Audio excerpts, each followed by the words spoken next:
वाठार तालुके हातकणंगले येथे श्री महादेव मंदिर समोर शरण्या फाउंडेशनच्या अध्यक्षा प्रज्ञा प्रवीण भोसले यांच्या दारात आज पहाटे 3:15 सुमारास भानामतीचा प्रकार घडला आहे। गेल्या महिन्याभरात 3 जानेवारीपासून आजपर्यंत त्यांच्या तेलीमळा नावाच्या शेतात महादेव मंदिर पाठीमागील शेतात आणि आज पहाटे राहत्या घराजवळ भानामतीचा प्रकार घडलाय। याचा उतारा प्रज्ञा भोसले यांच्या फोटो असलेल्या 3 बाहुलीवरती दोरा गुंडाळून आणि फोटोमध्ये मोळा मारून एक नारळ त्याला दोरा गुंडाळलाय।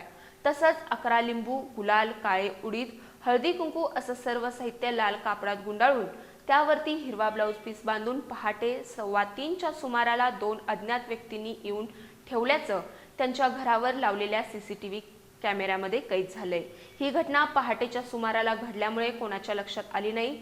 सकाळी उठून पाहिल्यानंतर हा प्रकार उघडकीला आला असून याबाबत प्रज्ञा भोसले म्हणाल्या की गेल्या महिन्याभरात आमच्या शेतामध्ये 2 ठिकाणी आणि आज पहाटे आमच्या दारात हा भानामतीचा अघोरी प्रकार घडला असून असल्या वाईट प्रकाराचा मी निषेध व्यक्त करते।